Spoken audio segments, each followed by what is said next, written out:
ವೃಷಭ ರಾಶಿಯ ಪ್ರೀತಿಯ ಸಹೋದರ ಸಹೋದರಿಯರೇ, ನಿಮಗೆ ನನ್ನ ನಮಸ್ಕಾರಗಳು. ಇವತ್ತು ದಿನಾಂಕ ಜುಲೈ 15ರಂದು ಇವತ್ತು ನಾವು ಮಾತನಾಡಲು ಹೊರಟಿರುವುದು ನಿಮ್ಮ ಭವಿಷ್ಯದ ಒಂದು ಮಹತ್ವದ ಪುಟದ ಬಗ್ಗೆ. ನಿಮ್ಮ ಜೀವನಕ್ಕೆ ಒಬ್ಬ ವಿಶೇಷ ವ್ಯಕ್ತಿ ಪ್ರವೇಶ ಮಾಡ್ತಾ ಇದ್ದಾರೆ. ಆ ವ್ಯಕ್ತಿ ಬರುವಿಕೆ ನಿಮ್ಮ ಆರ್ಥಿಕ ಸ್ಥಿತಿಯ ದಿಕ್ಕನ್ನೇ ಬದಲಾಯಿಸುತ್ತೆ.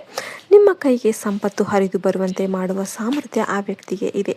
ಆದರೆ ಆ ವ್ಯಕ್ತಿ ಯಾರು ಅಂತ ಈಗಲೇ ನಾನು ಹೇಳೋದಿಲ್ಲ, ಯಾಕೆಂದರೆ ವಿಶ್ವದ ಗಡಿಯಾರದಲ್ಲಿ ಆ ಕ್ಷಣ ಇನ್ನೂ ಬಂದಿಲ್ಲ. ಅದಕ್ಕಿಂತ ಮೊದಲು ನೀವು ಒಂದು ಸೂಚನೆಯನ್ನು ಹಿಡಿಬೇಕು.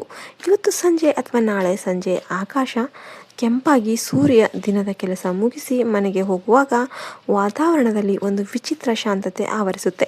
ಆ ನಿಶ್ಶಬ್ದ ಸಮಯದಲ್ಲಿ ಇದ್ದಕ್ಕಿದ್ದಂತೆ ನಿಮ್ಮ ಮನಸ್ಸಿನ ತೆರೆಯ ಮೇಲೆ ಒಂದು ಮುಖ ಕಾಣಿಸುತ್ತೆ. ಆ ಮುಖದ ವ್ಯಕ್ತಿಯನ್ನು ನೀವು ಬಹಳ ವರ್ಷಗಳಿಂದ ನೆನಪಿಸಿಕೊಳ್ತಿರ್ತಿರಲಿಲ್ಲ. ಬಹುಶಃ ಅವರ ಹೆಸರು ಕೂಡ ಮರೆತಿರಬಹುದು. ಆದರೂ ಯಾವುದೇ ಕಾರಣ ಇಲ್ಲದೆ ಅವರ ಯೋಚನೆ ನಿಮ್ಮ ಎದೆಯನ್ನು ಬಂದು ತಟ್ಟುತ್ತೆ. ದಯವಿಟ್ಟು ಆ ಯೋಚನೆಯನ್ನು ಸುಮ್ಮನೆ ತಳ್ಳಿ ಹಾಕಬೇಡಿ. ಅದು ಕೇವಲ ನೆನಪಲ್ಲ, ಅದು ಬ್ರಹ್ಮಾಂಡ ನಿಮಗೆ ಕಳಿಸುತ್ತಿರುವ ಸಂದೇಶ. ಆ ಸಂದೇಶವನ್ನು ನೀವು ಅರ್ಥ ಮಾಡಿಕೊಂಡ್ರೆ ನಿಮ್ಮ ಜೀವನದ ಹೊಸ ಅಧ್ಯಾಯ ಶುರುವಾಗುತ್ತೆ. ಒಂದು ವೇಳೆ ಈ ರೀತಿಯ ಅನುಭವ ನಿಮಗೆ ಈಗಾಗಲೇ ಆಗಿದ್ರೆ ತಿಳಿದುಕೊಳ್ಳಿ, ನಿಮ್ಮ ಭವಿಷ್ಯದ ಗಾಳಿ ಈಗಾಗಲೇ ತಿರುಗೋದಕ್ಕೆ ಪ್ರಾರಂಭ ಆಗಿದೆ ಅಂತ. ಘಟನೆಗಳು ನಿಧಾನವಾಗಿ ನಿಮ್ಮ ಪರವಾಗಿ ಜೋಡಣೆ ಆಗ್ತಾ ಇವೆ, ಆದರೆ ಸಂಪೂರ್ಣ ಚಿತ್ರ ಇನ್ನೂ ಬಯಲಾಗಿಲ್ಲ. ಅಸಲಿ ತಿರುವು ಇನ್ನೂ ಮುಂದೆ ಇದೆ. ಇಲ್ಲಿಯವರೆಗೆ ನಾನು ಹೇಳಿದ್ದೆಲ್ಲ ಸಂಕೇತಗಳ ಭಾಷೆ. ಸಂಕೇತಗಳು ನಮಗೆ ಉತ್ತರವನ್ನು ತಟ್ಟೆಯಲ್ಲಿ ಇಟ್ಟುಕೊಡೋದಿಲ್ಲ, ಅವು ಕೇವಲ ಬಾಗಿಲು ಎಲ್ಲಿದೆ ಎಂದು ತೋರಿಸುತ್ತೆ. ಆ ಬಾಗಿಲಿನ ಹಿಡಿ ತಿರುಗಿಸಿ ಒಳಗೆ ಹೋಗುವುದು ನಿಮ್ಮ ಕೆಲಸ. ಅದಕ್ಕಾಗಿಯೇ ಒಂದೇ ಮಳೆಯಲ್ಲಿ ನೆನೆಯುವ ಇಬ್ಬರು ಜನರ ಬಟ್ಟೆ ಒಣಗುವ ರೀತಿ ಬೇರೆ ಬೇರೆ ಇರುತ್ತೆ. ಒಬ್ಬನು ಸಂಕೇತವನ್ನು ಗುರುತಿಸಿ ಛತ್ರಿ ಹಿಡಿತಾನೆ, ಇನ್ನೊಬ್ಬನು ಮಳೆಯನ್ನು ಬೈದುಕೊಂಡು ನೆನಿತಾನೆ. 10 ವರ್ಷದ ನಂತರ ಇಬ್ಬರ ಆರೋಗ್ಯ ಒಂದೇ ಇರೋದಿಲ್ಲ. ಆದ್ದರಿಂದ ಈಗ ನೀವು ಮಾಡಬೇಕಾದ ಮೊದಲ ಕೆಲಸ ಅಂದರೆ ನಿಮ್ಮ ನಂಬಿಕೆಯ ದೀಪವನ್ನು ಆರಲು ಬಿಡಬೇಡಿ. ನಿಮ್ಮ ಯೋಚನೆಗಳನ್ನು ಧನಾತ್ಮಕವಾಗಿ ಇಟ್ಟುಕೊಳ್ಳಿ, ಯಾಕೆಂದರೆ ಧನಾತ್ಮಕ ಯೋಚನೆಗಳನ್ನು ನೀವು ಇಟ್ಕೊಂಡ್ರೆ ನಿಮ್ಮ ಜೀವನದಲ್ಲಿ ಧನಾತ್ಮಕ ಮನಸ್ಸಿಗೆ ಮಾತ್ರ ಸರಿಯಾದ ಅವಕಾಶ ಅನ್ನೋದು ಕಾಣಿಸುತ್ತೆ. ಇಲ್ಲಿ ಒಂದು ಗುಟ್ಟು ಹೇಳ್ತೀನಿ, ಅದನ್ನು ಬಹಳ ಜನ ಹೇಳೋದಿಲ್ಲ.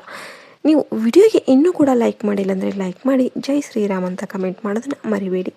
ನಮ್ಮ ಜೀವನವನ್ನು ಸಂಪೂರ್ಣವಾಗಿ ತಿರುಗಿಸುವ ಘಟನೆಗಳು ಎಂದಿಗೂ ದೊಡ್ಡ ಬ್ಯಾಂಡ್ ಬಾಜಾ ಜೊತೆ ಸಮೇತ ನಮಗೆ ಬರೋದಿಲ್ಲ. ಅವು ಡೋಲು ಸಮೇತ ಬರೋದಿಲ್ಲ. ಅವು ತುಂಬ ಸರಳ ಉಡುಪಲ್ಲಿ ಬರುತ್ತೆ. ಮಾರ್ಕೆಟಲ್ಲಿ ತರಕಾರಿ ತೆಗೆದುಕೊಳ್ಬೇಕಾದಾಗ ಆದ ಒಂದು ಸಣ್ಣ ಮಾತುಕತೆ ಇರ್ಬೋದು, ದೇವಸ್ಥಾನದ ಮೆಟ್ಟಿಲು ಮೇಲೆ ಆದ ಒಂದು ಆಕಸ್ಮಿಕ ಭೇಟಿ ಇರ್ಬೋದು, ಟ್ರೈನಲ್ಲಿ ಪಕ್ಕದಲ್ಲಿ ಕುಳಿತವರು ಹೇಳಿದ ಒಂದು ಸಾಲಿರಬಹುದು, ಅಥವಾ ಯಾರೋ ಅಪರಿಚಿತರು ನಿಮ್ಮ ಕಷ್ಟ ನೋಡಿ ಸುಮ್ಮನೆ ನೀಡಿದ ಒಂದು ನಗು ಇರಬಹುದು. ಜನಸಾಮಾನ್ಯರು ಈ ಕ್ಷಣಗಳನ್ನು ನಿರ್ಲಕ್ಷ್ಯ ಮಾಡಿ ಮುಂದೆ ನಡೆದು ಬಿಡ್ತಾರೆ. ಆದರೆ ಯಾರ ಹಣೆ ಬರಹ ಬರೆಯಲು ವಿಧಿ ಪೆನ್ನು ತೆಗೆದಿದೆಯೋ ಅವರು ಮಾತ್ರ ಆ ಕ್ಷಣವನ್ನು ಹಿಡಿದಿಟ್ಕೊಳ್ತಾರೆ. ಬಹುಶಃ ನಿಮ್ಮ ಬದುಕಿನ ದೊಡ್ಡ ಬದಲಾವಣೆ ಕೂಡ ಇಂತಹ ಒಂದು ಸೂಕ್ಷ್ಮ ಕ್ಷಣದಲ್ಲಿ ಬಚ್ಚಿಟ್ಟಿದೆ. ಹಾಗಾಗಿ ಈಗಲೇ ತಲೆ ಕೆಡಿಸ್ಕೊಂಡು ಆ ವ್ಯಕ್ತಿ ಅವನ ಅಂತ ಲೆಕ್ಕ ಹಾಕೋದಕ್ಕೆ ಹೋಗಬೇಡಿ. ನಮ್ಮ ಊಹೆ ಯಾವಾಗಲೂ ನಮ್ಮನ್ನು ದಾರಿ ತಪ್ಪಿಸುತ್ತೆ. ಸುಮ್ಮನೆ ಶಾಂತವಾಗಿರಿ. ನದಿ ತಾನಾಗಿಯೇ ಸಮುದ್ರ ಸೇರುವಂತೆ ಸತ್ಯ ತಾನಾಗಿಯೇ ನಿಮ್ಮ ಬಳಿ ಬರುತ್ತೆ. ಈಗ ಸ್ವಲ್ಪ ಹಿಂದಿನ ದಿನಗಳನ್ನು ಜ್ಞಾಪಿಸ್ಕೊಳ್ಳಿ. ಕಳೆದ 1-2 ವರ್ಷದಲ್ಲಿ ನೀವು ಅನುಭವಿಸಿದ ನಷ್ಟಗಳು, ಅವಮಾನಗಳು, ಸೋಲುಗಳು ಅವೆಲ್ಲ ನಿಮ್ಮನ್ನು ಶಿಕ್ಷಿಸಲು ಬಂದ ಶತ್ರುಗಳಲ್ಲ, ಅವೆಲ್ಲ ನಿಮ್ಮನ್ನು ಬಲಶಾಲಿ ಮಾಡಲು ಬಂದ ಗುರುಗಳು. ಕಬ್ಬಿಣವನ್ನು ಬಿಸಿ ಮಾಡಿ ಬಡಿದರೆ ಮಾತ್ರ ಅದು ಕತ್ತಿಯಾಗುತ್ತೆ. ಹಾಗೆಯೇ ಮನುಷ್ಯನಿಗೆ ಕಷ್ಟ ಬಂದರೆ ಮಾತ್ರ ಅವನ ವ್ಯಕ್ತಿತ್ವಕ್ಕೆ ಹರಿತ ಬರುತ್ತೆ. ಜೀವನ ನಮ್ಮನ್ನು ಹಿಂದಕ್ಕೆ ತಳ್ಳಿದಾಗಲೆಲ್ಲ ಮುಂದೆ ದೊಡ್ಡ ಜಿಗಿತಕ್ಕೆ ತಯಾರಿ ಮಾಡ್ತಾ ಇದೆ ಅಂತ ನೀವು ತಿಳಿಬೇಕು. ಹಾಗಾಗಿ ನೀವು ಏಕೆ ನನ್ನ ಜೀವನದಲ್ಲಿ ಮಾತ್ರ ಕಲ್ಲು ಮುಳ್ಳು ಅಂತ ಪ್ರಶ್ನೆ ಮಾಡ್ತಿದ್ರೆ ಅದರ ಉತ್ತರದ ಮೊದಲ ಭಾಗ ಈಗ ನಿಮಗೆ ಸಿಗ್ತಾ ಇದೆ. ಉತ್ತರದ ಕೊನೆಯ ಸಾಲು ಇನ್ನೂ ಬಾಕಿ ಇದೆ. ಅದು ಸಿಕ್ಕ ದಿನ ನೀವು ಹೀಗಾಗಿತ್ತು ಅಂತ ನಗ್ತೀರಾ. ನಿಮ್ಮ ಸುತ್ತ ಇರುವ ಜನರನ್ನು ಈಗ ಹೊಸ ಕಣ್ಣಿನಿಂದ ನೋಡಿ ಫ್ರೆಂಡ್ಸ್, ಇನ್ನೂವರೆಗೂ ಕೂಡ ವಿಡಿಯೋಗೆ ಲೈಕ್ ಮಾಡಿಲ್ಲ ಅಂದರೆ ಲೈಕ್ ಮಾಡಿ, ಜೈ ಶ್ರೀರಾಮ್ ಅಂತ ಕಮೆಂಟ್ ಮಾಡಿ. ನಿಮ್ಮ ಮನೆಯ ಕೆಲಸದವರು, ನಿಮ್ಮ ಆಫೀಸ್ನ ವಾಚ್ಮ್ಯಾನ್, ದಿನ ಪೇಪರ್ ಹಾಕುವ ಹುಡುಗ, ಇವರೆಲ್ಲ ಕೇವಲ ಆಕಸ್ಮಿಕವಾಗಿ ನಿಮ್ಮ ಬದುಕಲ್ಲಿ ಇಲ್ಲ. ಪ್ರತಿಯೊಬ್ಬರಿಗೂ ಕೂಡ ಒಂದು ಪಾತ್ರ ಇದೆ.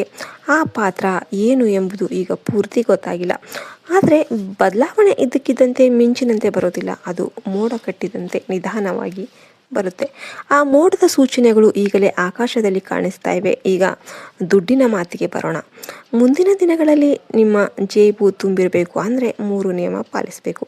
ಒಂದು ಅನಗತ್ಯ ಖರ್ಚಿಗೆ ಕಡಿವಾಣ ಹಾಕಿ. 2 ಕಂಡವರ ಮಾತು ಕೇಳಿ ಇನ್ವೆಸ್ಟ್ಮೆಂಟ್ ಮಾಡಬೇಡಿ. 3 ಯಾವುದೋ ಮೂಲೆಯಲ್ಲಿ ಅರ್ಧಂಬರ್ಧ ನಿಂತಿರುವ ಕೆಲಸ ಇದ್ದರೆ ಅದನ್ನು ಮೊದಲು ಮುಗಿಸಿ. ಈ 3 ಮಾಡಿದರೆ ಲಕ್ಷ್ಮಿ ತಾನಾಗಿಯೇ ನಿಮ್ಮ ಮನೆ ವಿಳಾಸ ಹುಡುಕಿಕೊಂಡು ಬರ್ತಾರೆ.